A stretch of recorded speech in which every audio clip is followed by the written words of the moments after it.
You are turning in the English news of Binh Phuoc radio, television, and newspaper. I'm Thục Anh with the latest info today. Binh Phuoc authorities visit Cambodia, extend Chol Chnam Thmay greetings. Binh Phuoc striving to eliminate dilapidated houses before April 30th. Prime Minister welcomes Qatar auto support for Vietnam's automobile industry.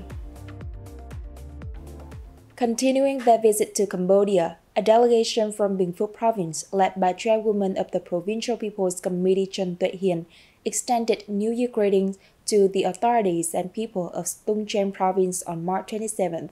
The delegation also had a working session with Governor Chol Chnam.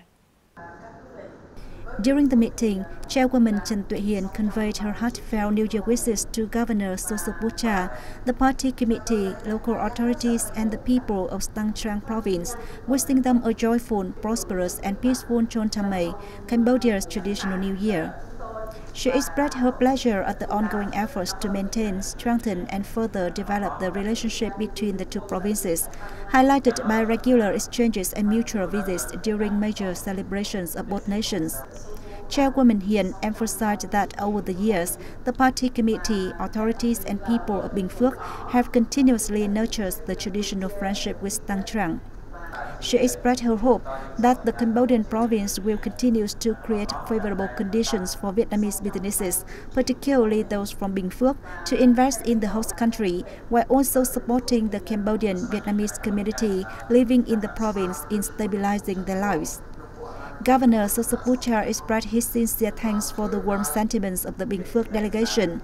He said he believed that the friendship between the two provinces will continue to grow stronger with expanded cooperation across various fields. Vice Chairwoman of the Binh Phuoc Provincial People's Committee Chol Chnam chaired a meeting on March 27th to review a report on progress challenges in implementing the province-wide program to eliminate temporary and dilapidated houses.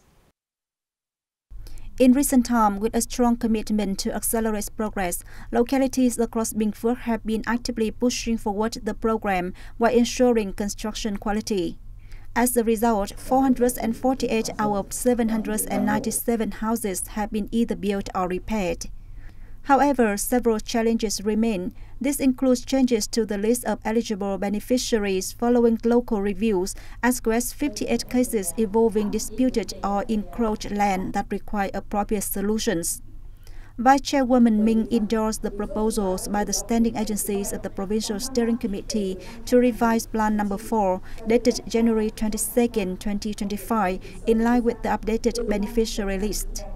She also approved the construction of houses for the 58 households on disputed land, provided that clear and strict conditions are met.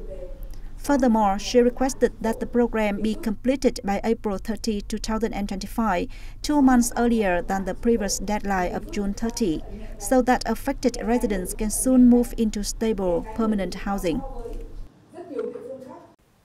In 2014, 17 years after its re-establishment, Binh Phuoc had only one commune, Tân Lập, in Dong Phu district, meeting the new style rural development standards. However, just 11 years later, the province has undergone a remarkable transformation, with 79 out of 86 communes meeting the standards and 26 reaching advanced levels.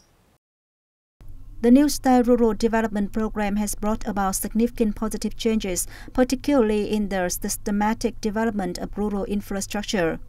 Roads now connect districts, communes, and villages, helping to narrow the gap between urban and rural areas, especially in remote and ethnic minority regions. In 2025, Binh Phuoc is focusing on 3 major tasks to create breakthroughs in the program: reducing disparities in rural development results among localities, promoting value chain production development, and building synchronized modern rural socio-economic infrastructure. These efforts aim to ensure environmental protection and build a green, clean, beautiful, safe, and culturally rich countryside that is resilient to climate change and promotes sustainable development.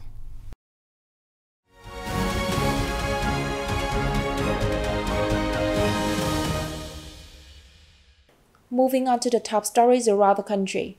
At a reception for Chairman and CEO of the Czech Republic Skoda Auto Klaus Zaumer in Hanoi on March 27, Prime Minister Phạm Minh Chính expressed his hope that the Czech Republic Skoda Auto would have developed Vietnam's automotive industry ecosystem while manufacturing engines and components for automobile factories in Vietnam, leveraging Vietnam as a strategic base to expand its reach across Southeast Asia.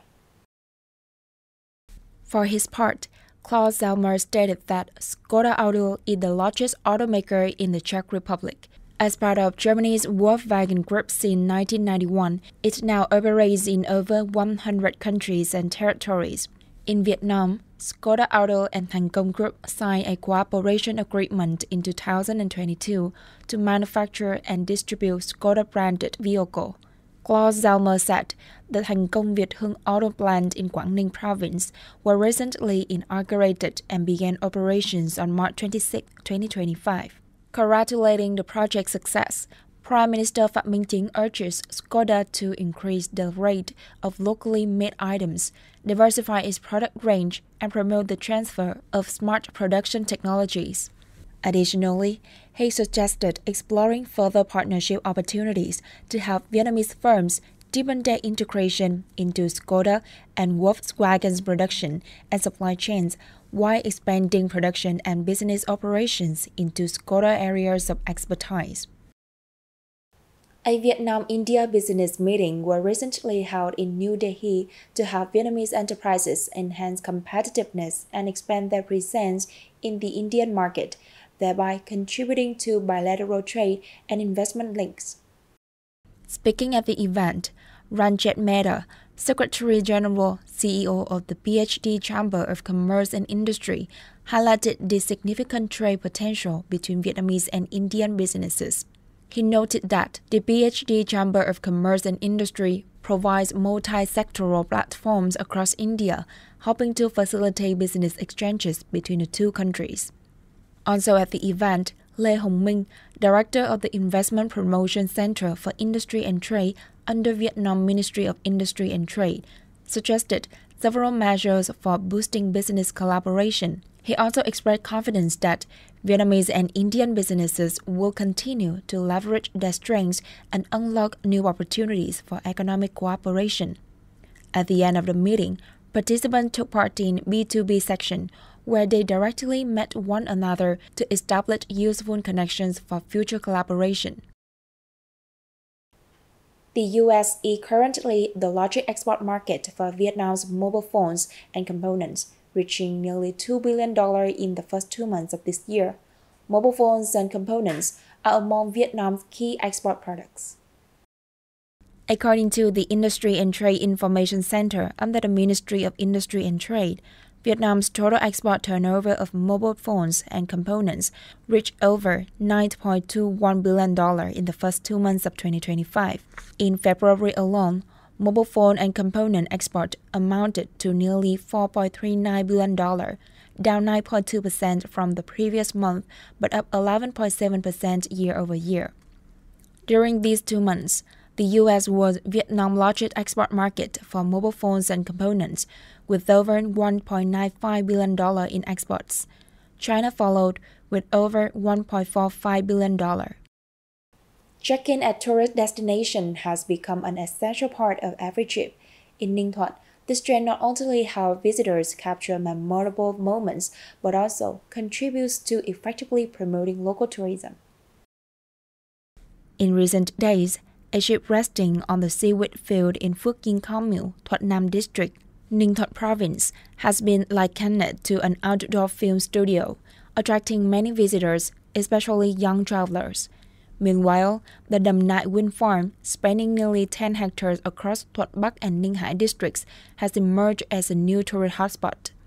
Ninh Thuận, known as the land of sun and wind, is not only famous for its pristine and majestic natural landscapes, but also held as a check-in paradise with countless unique photo spots. To further enhance its appeal, Ninh Thuận is making effort to diversify tourism products and services while improving standards and conditions to better serve visitors. And that also wraps up our bulletin. Thanks for watching and goodbye for now.